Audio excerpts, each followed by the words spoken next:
할렐루야, 감사합니다. 말씀을 준비하다가 2022년도 9월 학기를 시작하면서 포항 끝자락에 있는 한동대학 사경회를 인도하러 가던 일이 생각이 났습니다. 그때 힘난노라고 하는 태풍이 포항을 관통한다는데 또 비가 엄청나게 많이 온다는데 계속 전화로 확인했습니다. 사경회 이런 데도 계속 합니까? 진행한답니다. 그래서 어떻게 합니까? 강사가 내려갈 수밖에, 기차를 타고 내려갔는데 첫날 집회를 할 때부터 바람이 엄청나게 불고요, 비도 막 억수같이 쏟아졌습니다. 그리고 첫날 집회를 마친 다음에 캠퍼스에 있는 게스트룸에서 하루 저녁을 머물게 됐습니다. 밖에는 비바람이 거세기는 하지만 또 다음 집회가 있으니까 또 피곤하기도 해서 일찍 잠자리에 들었습니다. 한참 자다가 새벽에 일어나서 보는데 어디서 물 쏟아지는 소리가 나는 겁니다. 어디서 물이 쏟아지지 하고 불을 켜고 확인해 보았더니 화장실 천장에서, 비가 워낙 많이 오니까 그랬던 것 같아요, 비가 막 콸콸콸 쏟아지고 있었습니다. 그런데 한동대학 참 건축을 잘했더군요. 물이 어디서 쏟아지는가 하고 찾아서 보니까 화장실 천장에 전구 달려있는 거기서 물이 쏟아져 내려오면서 전구가 떨어져 이만큼 나와 있고 그 위로 막 물이 콸콸콸 쏟아지는 겁니다. 그리고 바로 떨어지는데 하수구로 바로 딱 들어가도록 그렇게 되어 있는 겁니다. 속으로 생각했죠. 참 건축 잘했다. 저게 만약에 화장실에서 떨어지니까 다행이었지, 침대에서 떨어졌다고 한다면 오늘 저녁 다 잠 자는 건데 화장실 문을 꼭 닫아놓고 잠을 청했습니다. 아침에 일어나서 어땠가, 이제 태풍이 지나갔으니까 뉴스를 켰더니 난리가 났더군요. 그날 아침에 특별히 포항 남구 쪽은 완전히 침수가 됐고요, 포항 제철이 최초로 전체가 다 침수되는 사고가 일어났습니다. 어느 아파트의 지하 주차장에 물이 차오르니까 지하 주차장에 빨리 차 빼십시오, 그 방송 듣고 내려갔다가 빠져나오지 못해서 그날 아침에 10명인가가 죽은 사고가 바로 그때 일어났습니다. 태풍이 지나가고 나면 조용하잖아요. 아침에 총장님하고 조찬을 같이 한 다음에 잠깐 좀 캠퍼스 좀 산책하겠다 하고서 혼자서 캠퍼스를 산책하면서 보니까 바로 전에 보신 것처럼 굉장히 많은 캠퍼스에 나무들이 쓰러져 있는데 버팀목이 있는 나무는 견고하게 서 있는 것을 보았습니다.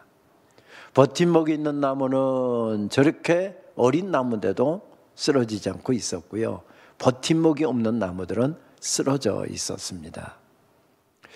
버팀목이 있으면 세워지는 역사가 계속되는구나, 그날 아침에 가졌던 생각이었습니다. 그렇지요. 우리 인생도 그렇고 가정도 그렇고 교회도 그렇고 올 한해 삶도 그렇고 버팀목이 있으면 세워지고 버팀목이 없으면 무너진다라고 하는 것, 이것 나무만의 이야기는 아닙니다. 우리 삶의 이야기인 것 같습니다. 그래서 복효근 시인은 버팀목에 대해서 이런 아름다운 시를 우리들에게 들려주지요. 첫 번 집회 때 아마 이 시를 한번 인용했던 기억이 나기는 합니다만은 한 번 더 읽겠습니다. 태풍에 쓰러진 나무를 고쳐 심고 강목으로 버팀목을 세웠습니다. 산나무가 죽은 나무에 기대어 섰습니다. 그렇듯 얼마간 죽음에 비친 채 삶은 싹이 트고 다시 잔뿌리를 내립니다. 꽃을 피우고 꽃잎 몇 개 뿌려주기도 하지만 버팀목은 이윽고 사가 없어지고 큰 바람 불어와도 나무는 눕지 않습니다. 이제는 사라진 것이 나무를 버티고 있기 때문입니다. 이런 무슨 이야기인지 아시죠? 산나무가 죽은 나무에 지금 기대어 섰답니다. 죽은 나무, 언젠가 건장한 나무였습니다. 죽어 쓰러졌는데 그 나무가 잘라져서 지금 어린 산나무를 버티고 있답니다. 그렇게 버팀목이 있는 산나무는 버팀목이 사라지고 없어진 다음에도 그 자리에 견고하게 세워진답니다. 사람만이 아니라 나무만이 아니라 인생 모든 일들이, 세상사 모든 일들이 버팀목이 있을 때 세워지는 역사가 계속된다. 복효근 시인은 그렇게 우리들에게 알려줍니다. 저는 코로나가 막 시작됐을 때 학교 총장직을 맡았습니다.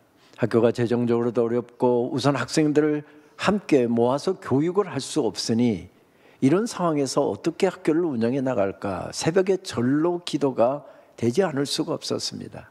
하나님, 새벽에 어떻게 엎드려서 하나님 어떻게 이 어려운 상황에 학교를 이끌어 갈까요? 간절하게 기도하는데 하나님의 대답은 간단했습니다. 내가 버팀목이 되면 다 가능하다. 제가 버팀목이 되랍니다. 내가 버팀목이 되면 다 가능한 일이다. 그래서 지난 4년 동안 공식적으로는 하루도 쉬지 않고 계속 달렸습니다. 복효건 시인은 버팀목에 대하여 그의 마지막 부분을 시를 이렇게 이어갑니다. 내가 허여이 길 가다가 만져보면 죽은 아버지가 만져지고 사라진 이웃들도 만져집니다. 언젠가 누군가의 버팀목이 되기 위하여 나는 싹 틔우고 꽃 피우며 살아가는지도 모릅니다. 내 인생이 여기에 우뚝 서 있는데요, 돌이켜보니 거기에 죽은 아버지가 만져지더랍니다. 죽은 어머니도 만져지더랍니다. 그분들 때문에 내가 여기 우뚝 서 있답니다.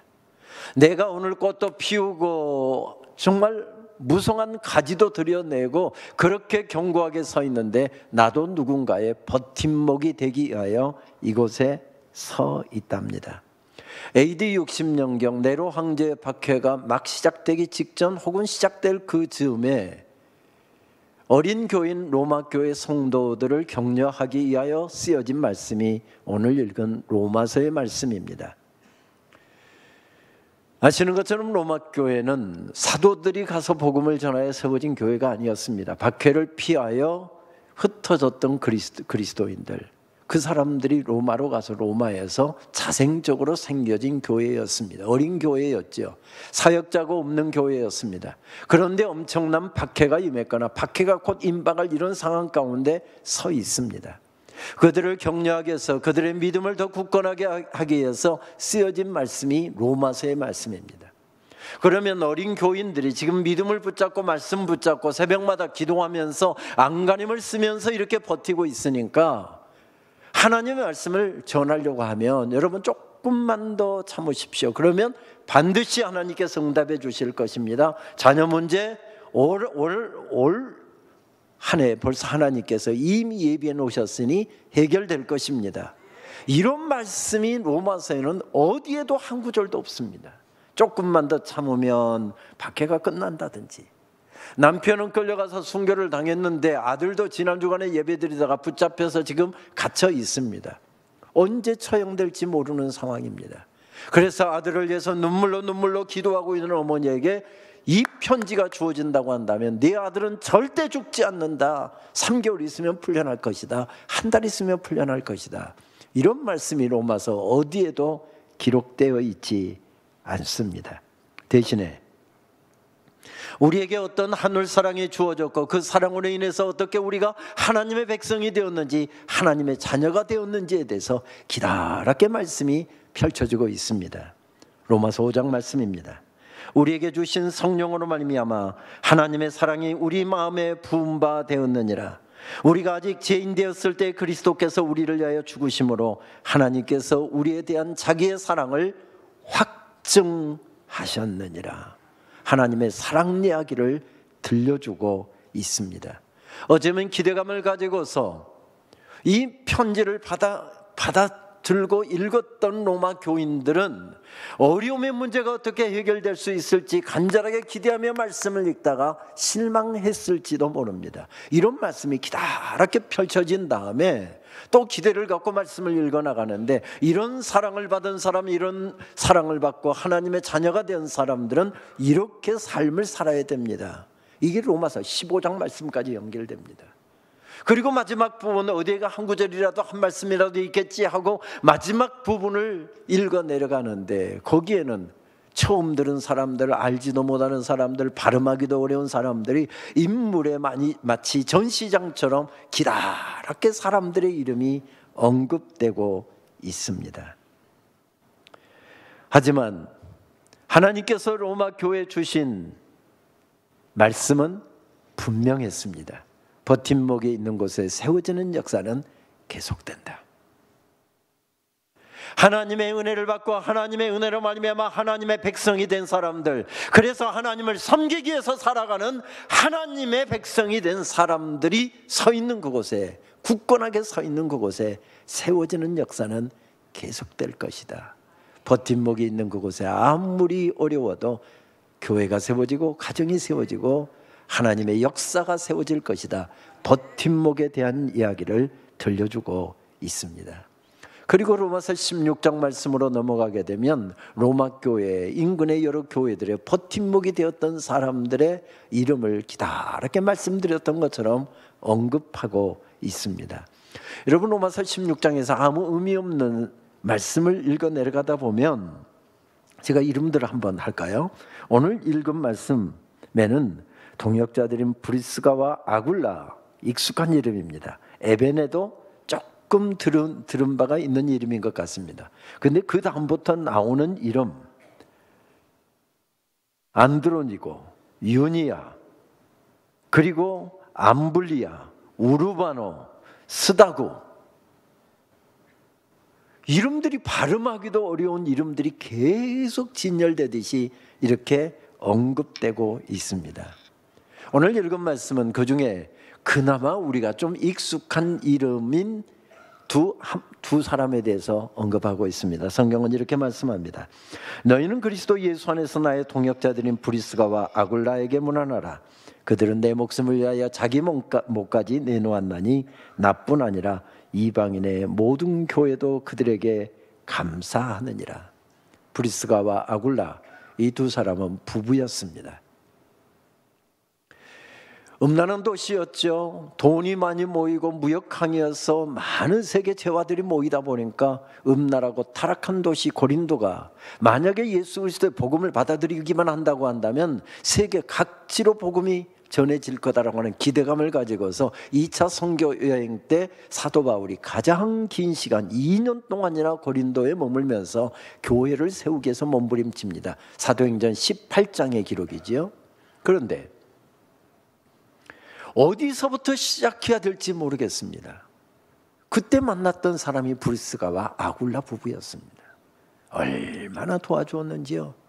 얼마나 내게 힘이 되었던 사람인지요. 그래서 수년이 지나갔는데도 불구하고 그들은 잊어버릴 수 없는 사람이었습니다. 저는 미국에 공부하러 갔다가 어떻게 등 떠밀려서 개척된 교회, 제가 개척한 게 아니고 개척된 교회에 설교하러 갔다 붙잡혀서 석사과정 때 교회를 애틀란타 조지아 주의 애틀란타에 개척을 했고요. 그리고 버지니아에서 박사과정을 공부할 때는 또 역시 고속도로를 타고 4시간을 달려서 워싱턴 DC 지나서 메릴랜드에 있는 한 교회에, 그것도 어느 목사님이 개척한 교회였습니다. 그런데 설교로 갔다가 그 목사님이 못 오시게 되면서 교인들이 다 복음을 받아들인 지 얼마 되지 않고 이제 교회 생활한 지 얼마 안 된 분들인데 이 목사님이 못 하시면 지금 설교하시는 김 목사님이 우리 목사님이지 거절을 할 수가 없어서 4년 넘게 그 먼 거리를 주말마다 올라다니면서 사역을 했습니다. 지난 여름에도 미국에 갔을 때 그때 저를 그렇게 격려주고 도와주었던 분들 만나서 식사하면서 잊어버릴 수가 없는 분들 통화했고요, 식사했고요, 그들의 안부 물었고요. 잊어버릴 수 없는 분들입니다. 새벽마다 생각나면 그분들의 이름이 떠올릴 때마다 그들의 믿음을 위해서, 그들의 지금 세워진 교회를 위해서 기도하게 됩니다. 그렇게 나를 잘 도와준 교인들이었기 때문에 잊어버릴 수 없었던 것일까요? 꼭 그런 것만은 아닌 것 같습니다. 신약 성경에는 이 두 사람의 이름이 6번 언급됩니다. 3번은 사도행전에 언급되고요, 3번은 바울서신에 언급됩니다. 아시는 것처럼 사도행전은 누가가 기록을 했지요. 그런데 누가가 기록한 이들의 이름은 항상 애칭인 브리스길라와 아굴라 이렇게 소개하고 있다고 한다면 바울서신에서는 로마식 발음인 브리스가와 아굴라 이렇게 발음을 합니다. 왜 브리스가라는 이름을 로마에 있는, 지금 현재는 고린도에서 섬기다가 지금 어린 로마 교회를 가슴에 품고 섬기고 있는 브리스가와 아굴라 부부를 이야기하면서 다른 부분에서는 브리스길라, 애칭, 가까운 사이에 부르는 내용이잖아요. 근데 공식 명칭인 브리스가라는 용어를 사용합니다. 브리스가는 로마의 명문가 집안이었습니다. 그러다 보니 브리스가 하면 그 집 딸이야? 이렇게 사람들이 한번 눈을 크게 뜨고 놀랄 정도로 명문가 집이었습니다. 나를 잘 도왔기 때문이었을까요? 아니었습니다. 명문가 집안의 딸이었고 돈이 많았고 대단한 집안이었기 때문에 그 사람하고 내가 친하다는 걸 가시하기 위해서 이들의 이름을 이렇게 언급하고 있는 것이었을까요? 아니었습니다. 이렇게 언급한 것은 복음을 위하여, 주님을 위하여 자기 목숨을 걸었던 사람들, 사역자인 바울뿐만 아니라 그 집에 모이고 있는 교회와 이방인 신자들 그리고 이웃 교회들에게까지 정말 기감이 되는 아름답게 섬겼던 교회의 버팀목들이었기 때문에 그들의 이름을 언급하고 있습니다. 공생의 시작 후에 예수님께서는 제자들을 부르시고 훈련하시는 일을 가장 먼저 하셨습니다. 그리고 우리 대학 졸업하고 저 장신대 신대원에 들어오게 되면 3년 동안 신학의 기초를 배우고서 이제 그리고 나서 목사 안수를 받을 자격이 주어지잖아요. 모든 소정의 과정들을 다 마쳐야 졸업장을 받습니다. 그리고 이제 그들을 사역 현장으로 파송을 하는 것이죠. 근데 예수님께서는 3년 동안 똑같이 공생의 기간 동안에 제자들을 훈련을 하셨는데, 제자들을 훈련하시면서 3년 모든 소정의 과정이 다 마친 다음에 파송한 것이 아니라 일정 기간이, 그러니 지금으로 하면 한 학기가 마치고 나면 또 파송하고요, 한 학기가 마치고 나면 또 파송하고요, 계속해서 파송하고 있습니다. 파송하는 광경들을 읽어보게 되면 공통적으로 예수님께서 파송하시면서 여러 가지 모양으로 말씀하셨지만 공통적으로 말씀하신 내용은 한 단어를 반복해서 사용하셔서 뜻을 밝히십니다. 헬라어로 이야기하면 오이코도메오라고 하는 말입니다.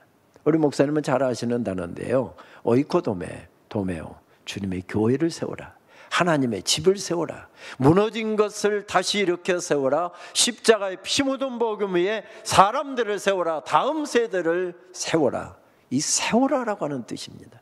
오이코도메오, 하나님의 집을 세워라, 하나님의 교회를 세워라, 이런 명령을 주고 있습니다.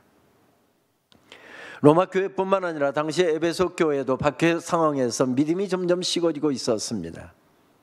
그래서 마지막 여정, 로마로 가는 여정을 편지 보낸 다음이죠. 로마로 가는 여정을 가면서 에베소에 잠깐 방문해서 하루 저녁 말씀이라도 전하고 그들의 믿음을 다시 말씀으로 일깨우고 가면 좋으련만 에베소까지 갈 시간이 없었습니다. 그래서 밀레도로 에베소 교회 장로들을 부르죠. 사도행전 20장의 기록이죠. 사도행전 20장 말씀을 보게 되면 그들과 함께 예배하면서 유언과 같은 권고를 이렇게 합니다. 이제 모든 것이 여러분에게 달려 있습니다. 여러분 자신을 위해서나 양떼인 회중을 위해서나 긴장을 늦추지 마십시오.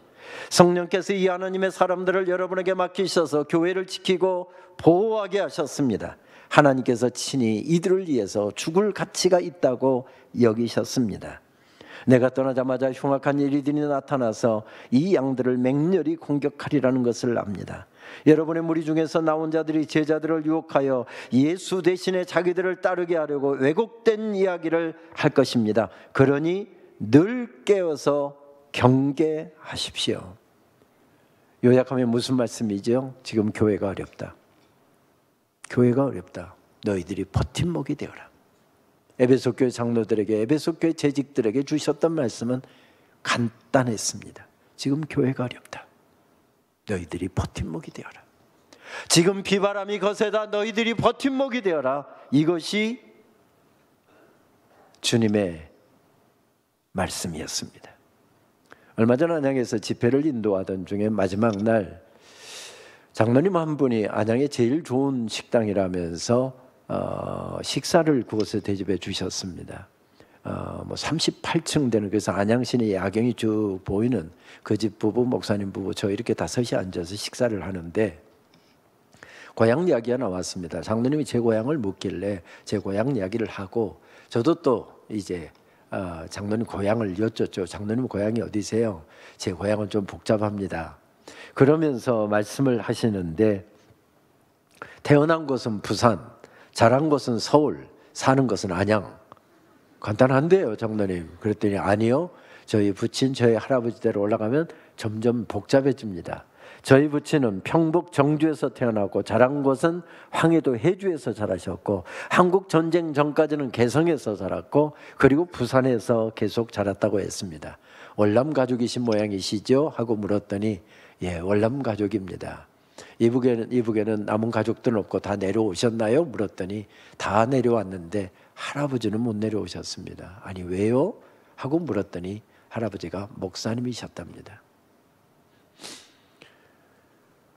점점 공산주의 압박이 심해지면서 북한에서는 이제 신앙을 지키기 어렵고 이제 목숨을 걸지 않으면 예배도 드릴 수 없는 상황이 돼서 전부 다 신앙의 자유를 찾아서 남쪽으로 다 목숨을 걸고 도망을 가는데 목사님은 갈 수가 없었답니다. 왜냐하면 월남 피난을 갈 수 없는 연세가 많은 교인들이 있는데 목사님이 그 교인들을 버리고 갈 수가 없었기 때문이었답니다. 그래서 다른 사람들은 다 남쪽으로 내려간다는데 불안해하면서 북쪽에서 있는데 어느 날 새벽 2시에 가족들을 다 흔들어 깨우더니 간단하게 보따리 하나씩 들고 왔으면 보따리 하나씩만 들고 30분 이후 출발한다. 그리고 개성을 내려오셨답니다. 아시는 것처럼 6.25 전에 개성은 남한 땅이었죠. 대신 속초는 북한 땅이었고요. 그래서 개성에 내려오셔서 가족들이 살 수 있는 방을 구하고 거처를 마련해서 한 다음에 2, 3일 있다가 사모님에게 그렇게 이야기하고 다시 북쪽으로 올라갔답니다. 여보, 내가 좀 상황이 좋아지면 데리고 올게요. 아이들 잘 좀 지켜주세요. 하고서 혼자서 북쪽으로 올라가셨답니다. 그리고 1947년 5월 둘째 주일날 어버이 주일에 교인들에게 카네이션도 달아드리고 설교도 하고 그리고 돌아가는 교인들 배웅하기 위해서 한 분 한 분 악수하면서 잘 가시라고 배웅하다가 공산주의자들에게 연행되어서 총살을 당해서 순교하셨다고 했습니다. 할아버님 성함이 어떻게 되는데요? 임자, 기자, 주자이십니다. 알고 보니 저희 장신대 졸업생이었습니다. 그분은 숭실 중학교를 졸업하고 숭실 전문학교를 졸업하고 그 당시에 전문학교를 졸업한 사람이 전 국민의 1%도 안 됐잖아요. 그러니까 엘리트 중에 엘리트였던 셈입니다. 그런데 선교사들이 저 순천 남쪽 순천에 세워진 매산학교에 와서 교사를 좀 해달라고 해서 순천에 내려가서 매산학교 교사로 6년간을 섬기다가 가슴이 뜨거워져서 단순하게 영어 수학만 가르치는 사람이 아니라 복음을 전해야 되겠다 해서 저희 학교 평양에 있었던 대한장로회 신학교로 진학을 하셨습니다. 1932년에 25기로 졸업하셨고요. 평북노회에서 안수를 받은 다음에 정주 오산교회에서 담임 목사로 7년을 섬기셨답니다. 우리 오산교회 이름이 똑같지요? 오산교회에서 7년을 섬기셨고 그리고 그때 일제 압박을 이기지 못하고 각 노회에서 총회에서도 1938년 결국 신사참배를 결의했죠. 그때 제일 먼저 평북노회가 앞장서서 신사참배를 결의하라고 했을 때 이 목사님이 앞장서서 막 노회원들 찾아다니면서 이건 우상숭배다, 절대 안 된다, 목숨을 걸고 이 신앙을 지켜내야 된다 막 쫓아다니면서 이렇게 반대 운동을 펼치다가 일제에 연행이 돼서 7년 동안 옥고를 치르셨습니다. 그리고 그러다 보니 교회는 자연 면직이 되었고 7년 옥고를 치른 다음에 나와서 재령 서북교에서 목회를 하셨다고 했습니다. 그리고 1945년 바로 이제 앞두고 있는 1944년 말에 다시 일제경찰에 의해서 연행이 돼서 옥중에서 해방을 맞았다고 했습니다. 조사를 해놓고 보니까 추록 후에 해방된 다음에 추록 후에 다시 문을 연 저희 학교에서 교수로도 활동을 했더라고요. 그렇습니다. 월남한 가족들의 삶은 정말 어려웠다고 했습니다. 아버지가 없는 5남매를 데리고 여자 혼자서 남쪽 땅에서 산다라고 하는 것은 거의 불가능할 정도로 힘들었다고 했습니다. 그래서 우리를 버리고 교회 지키겠다고 북쪽으로 올라간 아버지를 원망도 했답니다. 근데 아버지가 주님의 교회를 지키기 위해서 하나님께서 맡겨주신 사명을 감당하기 위해서 목숨 걸고 북한 땅으로 가서 결국 교회를 지키다가 그렇게 하나님의 영광을 위하여 순교를 당하신 것이 얼마나 대단한 일인가를 생각하면서 다시 마음을 가다듬기도 했답니다. 그래서 딸이 있고 아들이 있는데 결혼을 할 때 다른 조건을 하나도 보지 않고 우리는 무조건 안양에서 함께 살아야 된다. 사위한테도 며느리한테도 안양에서 함께 살 수 있느냐. 그래서 딸내도 아들내도 안양에서 함께 살고 있다고 했습니다. 그렇습니다. 교회의 역사는 버팀목의 역사입니다. 버팀목이 있으면 세워지고 버팀목이 없으면 무너진다. 그것이 성경의 원리입니다. 앞서 말씀드렸던 것처럼 새벽에 기도하는데 내가 버팀목이 되면 된다 이 말씀 주시고 또 어려워서 하나님 앞에 기도하고 있는데 김 목사 총장이 된다는 것이 무엇인 줄 아느냐 이런 마음의 질문을 하나님께서 던지시더라고요. 그래서 제가 잠깐 머무르고 있는데 총장이 된다는 것은 학교를 위해서 죽어야 된다고 한다면 제일 먼저 죽어야 되는 사람이 총장이란다. 그리고 학교를 마지막까지 지켜내야 된다고 한다면 제일 나중까지 지키는 사람이 총장이란다. 여러분 교회에 재직이 된다라고 하는 것은 이런 의미입니다. 제일 먼저 나오고 제일 나중까지 주님의 교회를 지키는 사람. 목숨을 걸어야 된다고 한다면 교회를 지키기 위해서 목숨을 걸어야 되는 사람들, 이 사람들이 목회자이고 이 사람들이 재직이랍니다. 어느 교회 초등부 큐티집에 이런 문제가 나왔습니다. 약하고 부족한 나를 하나님께서 부르실 때 어떻게 대답하면 좋을까요? 하나님의 부르심에 대해서 대답할 말을 적어보세요. 이런 큐티집에 문제가 나왔는데 초등학교 4학년짜리가 기가 막힌 답을 했습니다. 답을 좀 보여주시겠습니까?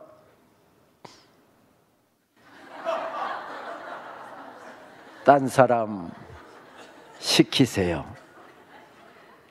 딴 사람 시키세요.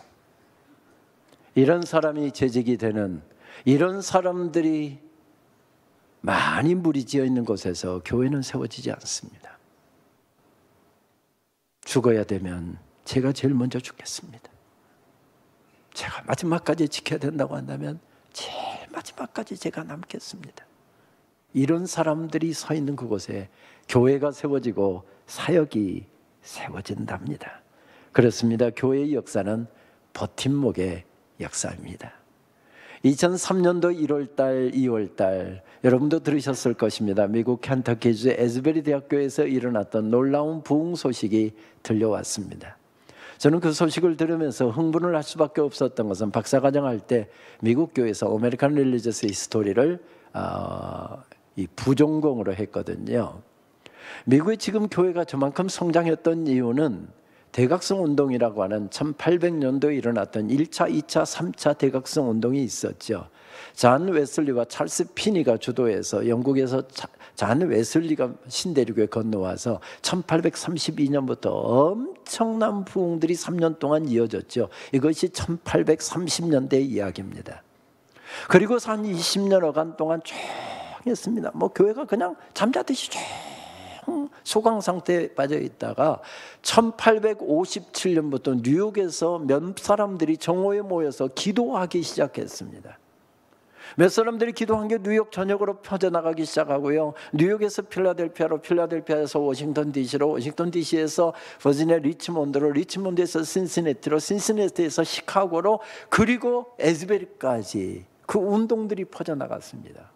12시 정오에 335 모여서 함께 기도하는 운동들이 미국 전역에서 번져나기 시작했는데 특별히 켄터키주와 일리노이주와 시카고 그 지역 인근 지역에 어마어마한 부흥이 일어났습니다. 그때 가슴이 뜨거워졌던 사람들이 내가 복음을 위해서 우리 주님을 위해서 내 한 목숨 내 젊음 기꺼이 바치겠습니다 하고서 조선 땅으로 달려갔고 중국 땅으로 달려갔고 일본 땅으로 달려갔고 그래서 우리가 복음을 듣게 되었습니다. 그런데 그 땅에서 지금 미국 교회가 막 얼마나 급속하게 추락하고 있는지 모르는데요. 그 땅에서 다시 젊은이들이 모여서 기도하기 시작했답니다. 갑자기 오늘 수요일날 채플 드리고 났는데 학생들이 가지 않고 삼삼오오 모여서 함께 찬양을 시작하고 기도를 시작했는데 하루도 빼지 않고 막 미국 전역에서 학생들이 모여들고 그렇게 부흥이 일어나고 있답니다. 그 소식을 들으면서 흥분이 되지 않을 수가 없었습니다. 1907년에 저희 학교에 일회 졸업생들이 나가면서, 특별히 길손주 목사님 일회 졸업생들이 나가면서 우리 평양 대부흥운동이 주도되었고 한국교회가 놀라운 부흥을 경험했기 때문에 하나님, 저희 장신대에서도 다시 부흥이 시작되게 해주십시오. 새학기를 앞두고 간절하게 기도하는데 2023년도 3월달 사경회를 마치고 나서 학생들이 종호에 누가 시킨 것도 아닌데 335 모이기 시작했습니다. 한 10명 시작하더니 30명으로 늘어나고 80명, 90명, 100명이 모여서 1시간밖에 점심시간이 안 되는데 점심을 건너뛰면서 학생들이 그때부터 기도회를 모이기 시작한 것입니다.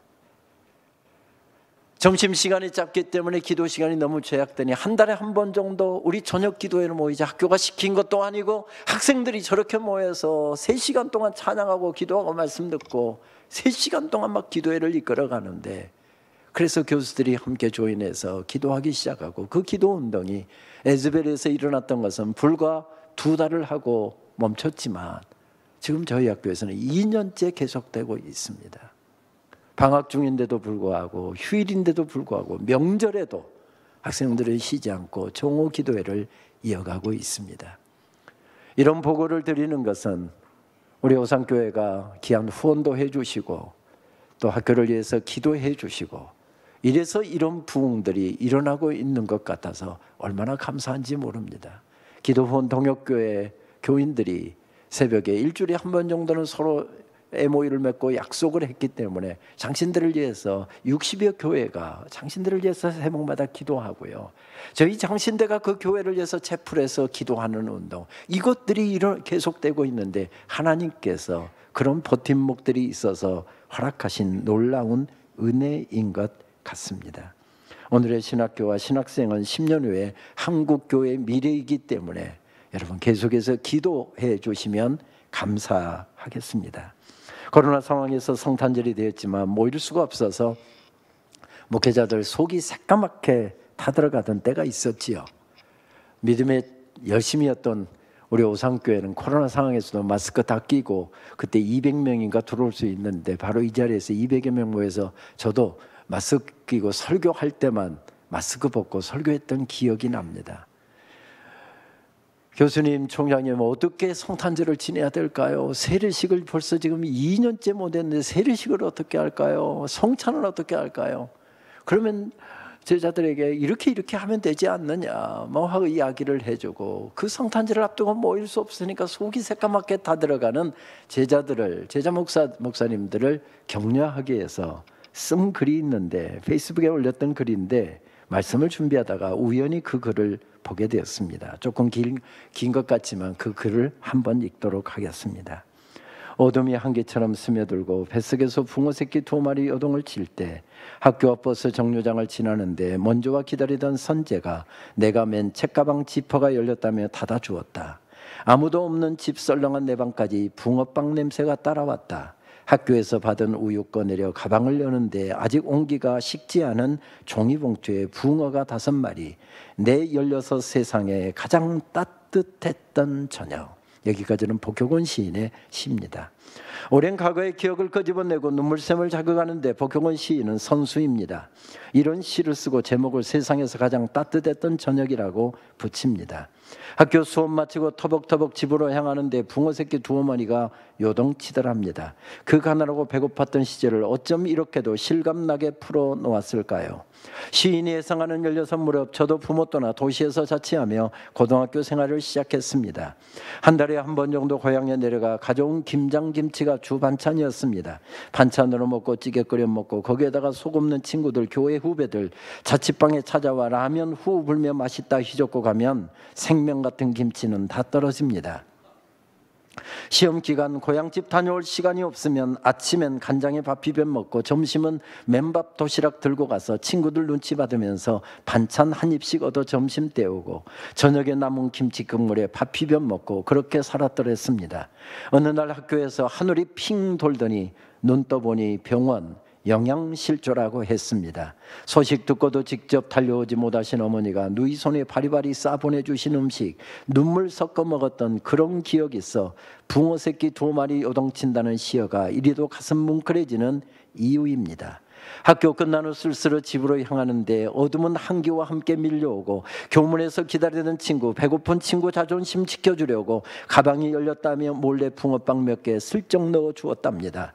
터벅터벅 걸어 집으로 향하는데 붕어빵 냄새가 왜 나를 따라올까 생각했답니다. 학교에서 받아온 우유 꺼내려고 가방을 여는 순간 거기 미소 짓는 붕어빵, 돌이켜보니 눈물 섞어 먹었던 그것이 세상에서 가장 따뜻했던 저녁 식사였답니다. 모든 것이 묶여있는 때 하늘 보자 버리고 오신 분에게서 오늘 나를 따라오는 붕어빵 냄새를 맡습니다. 오늘 힘들게 걸어가는 나를 계속 따라오는 붕어빵 냄새, 썰렁한 내 방에까지 따라오는 그 냄새, 우리를 끝없이 따라오는 그 사랑의 향내를 다시 맡습니다. 그 은혜로 여기까지 살아왔습니다. 이 어려움의 때에도 하늘 사랑이 우리를 가득 덮고 있습니다. 차가운 들판에서 벌떡 일어나 우리가 찬양하는 이유입니다. 이것이 저의 이야기고, 이것이 오상교의 이야기고, 이것이 여러분의 이야기고, 이것이 우리 재직들의 이야기였으면 좋겠습니다. 가슴 따뜻한 재직들이 있을 때 누군가의 자존심도 지켜주고 작은 붕어빵 몇 개 나눌 따뜻한 마음이 있는 재직들이 교회 구석구석 교회 각처에서 뛰기 시작할 때 교회는 얼마나 아름다워지고 교회는 얼마나 따뜻해지고 이곳에 찾아온 가슴 시린 사람들이 얼마나 많은 위로를 받고 돌아갈까요? 그들이 서서 기도하는 곳에, 그들이 섬기는 곳에, 그들이 찬양하는 곳에, 그들이 외치는 곳에 얼마나 주님의 따뜻한 사랑이 그들에게 번져 나갈 수 있을까요? 브리스가와 아굴라가 그런 사람이었답니다. 목숨을 걸고 주님을 섬겼던 사람들. 그래서 사역자들뿐만 아니라 교회와 그 인근의 성도들까지, 이방의 신자들까지 그의 혜택을, 그의 도움을 받지 않은 사람이 없을 정도로 그렇게 주님을 섬겼답니다. 마지막 절 인상적인 구절은 한 가지 그것이 가슴에 긴 여운으로 남습니다. 그의 집에 있는 교회의 문 하나라. 무슨 이야기입니까? 아시는 것처럼 박해 상황 가운데서 이런 반듯한 교회당에서 모여 예배드릴 수 없었습니다. 초기에는 집이 큰 집에 모여서 하다가 발각될 것 같으면 또 다른 집으로 옮기고 또 다른 집으로 옮겼습니다. 그러다가 붙잡혀서 너무나 많은 사람들이 죽어가고 있기 때문에 새벽 2시에 모두가 잠드는 한밤중에 한 사람 두 사람씩 은밀한 곳에 카타콤베에 모여서 예배를 드렸습니다. 아시는 것처럼 카타콤베는 로마의 지하 무덤이었지요. 공동묘지였습니다. 지금은 간에다가 묻지만은 옛날에는 그냥 와서 지하에다가 그냥 시신을 올려놓았습니다. 그럼 여기에 해골이 뼈가 여기에 있고 저기 늘어져 있는 그곳에서 숨죽여 가면서 예배를 드렸답니다. 그런데 브리스가와 아굴라 부부가 부자여서 명문 집안 출신이어서 큰 집을 살았던 모양입니다. 자기 집을 교회로 내놓았답니다. 로마 군병들이 갑자기 들이닥치면 목숨 내놓고 주님을 섬겼다는 이야기죠.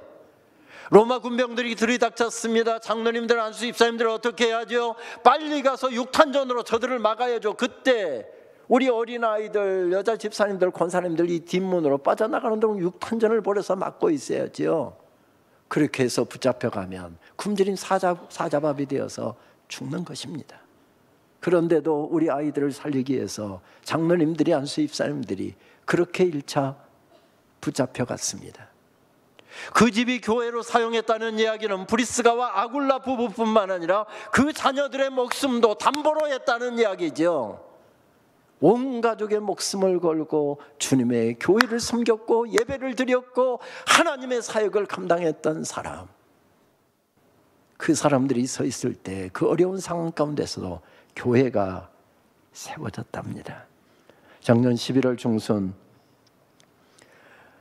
그 주간 따라 일정이 유난히 바쁜 주간이었는데 저는 어느 교회 추수감사절 특세에서 일주일 동안 말씀을 전했습니다. 그 말씀 전하고 새벽에 길 막히기 전에 학교로 가야 했기 때문에 새벽기도 끝나자마자 막 서둘러서 학교로 갔고요. 학교로 가서 밤 늦게까지 일정들이, 그중에는 일정들이 저녁까지 계속됐습니다. 또 마음 무겁게 하는 일이 있어서 지난밤에 잠을 못 자고 뒤척거리다가 한두 시간 잤나. 그리고 새벽 4시경에 일어나서 준비하고 새벽 4시 20분쯤 내부 순환도를 운전을 해가고 있는데 차는 거의 없었습니다. 나는 왜 이렇게 허덕이면서 살아야 되지 하는 생각도 들고요. 혼자 깨어있는 갑자기 외로움도 몰려왔습니다. 제가 학교로 바로 갈 것이어서 아내는 배웅 나와갖고 제발 좀 스케줄 좀 줄여. 그렇게 새벽길을 혼자서 운전해 가고 있는데 오른쪽 창문 너머에 새벽 동력 하늘에 새벽별이 떠 있는 것입니다. 나 혼자 깨어있다고 생각했는데 깨어있는 새벽별을 볼 때 왜 그렇게 반갑던지요. 그러면서 떠올랐던 시 한 편이 있었습니다. 새벽 찬물로 얼굴 씻고 나니 창살 너머 겨울나무 가지 사이에 이마를 탁 치며 웃는 환한 별 하나. 오, 새벽별이네. 어두운 밤이 지나고 새벽이 온다고 가장 먼저 떠올라 새벽별. 아니네. 무별들이 지쳐 돌아간 뒤에도 가장 늦게까지 남아있는 별, 끝까지 돌아가지 않는 별이 새벽별이네. 새벽별은 가장 먼저 뜨는 찬란한 별이 아니네.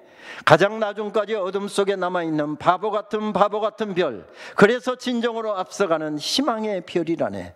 지금 모든 별들이 하나둘 흩어지고 사라지고 돌아가는 때 우리 희망의 새벽별은 기다림에 울다 지쳐 잠든 이들이 쉬었다 새벽길 나설 때까지 시대의 밤하늘을 성성하게 지키다 새벽 붉은 햇덩이에 손 건네주고 소리 없이 사라지느니 눈물 나게 아름다운 그대, 오 새벽별이네. 눈물 나게 아름다운 그대, 오 새벽별이네.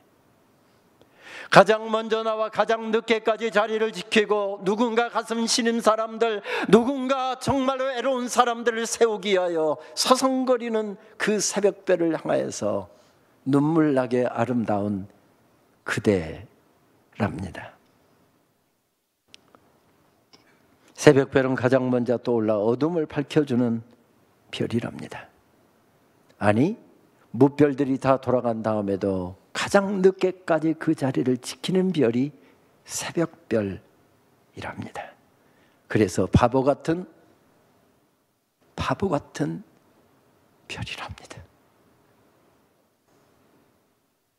그런데 하나님 앞에서 바보 같은 사람들이 하나님 앞에서는 이렇게 바뀝니다.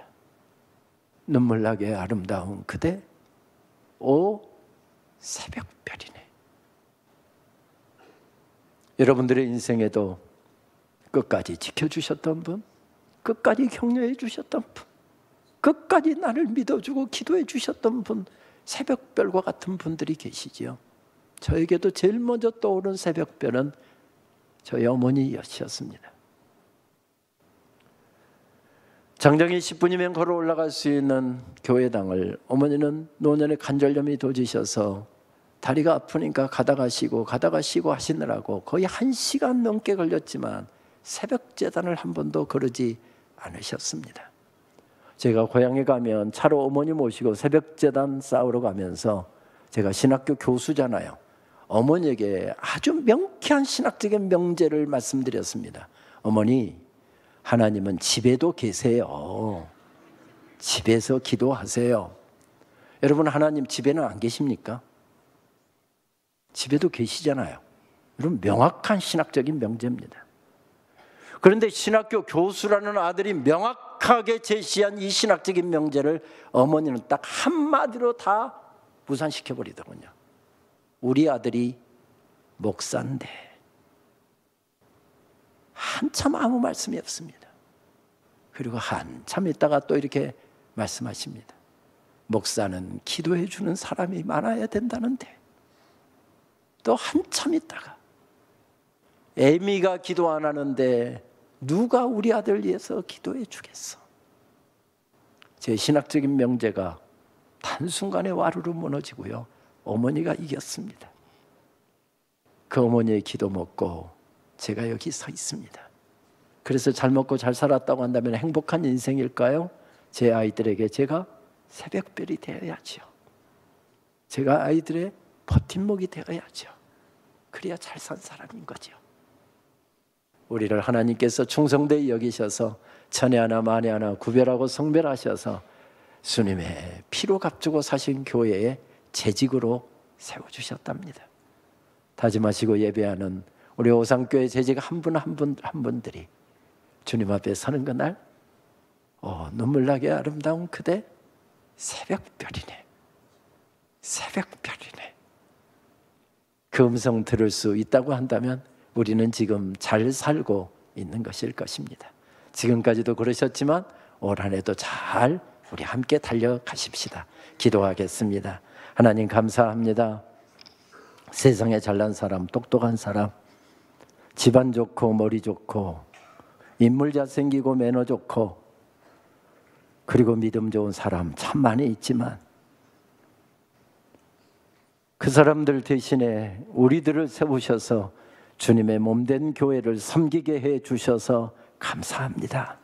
주님 잘 섬기겠습니다. 누가 몰라줘도 누가 알아주지 않아도 주님 앞에 서는 그날 눈물 나게 아름다운 그대 오 새벽별이네. 그 음성 듣는 그 순간까지 주님 위해서 올 한 해 잘 달리겠습니다. 주님 우리 좀 붙잡아 주시옵소서. 새 힘 좀 공급하여 주시옵소서. 늘 따뜻한 가슴으로 이 모든 것 감당해 갈 수 있도록 새 힘을 공급하여 주시고 우리가 서 있었던 것, 우리가 머물렀던 것, 우리가 섬겼던 그 자리에 주님의 교회가 세워지고 사역이 세워지고 영혼들이 세워지고 다음 세대가 세워지는 놀라운 역사가 힘있게 진행되게 하여 주옵소서. 예수님의 이름으로 기도하옵나이다. 아멘.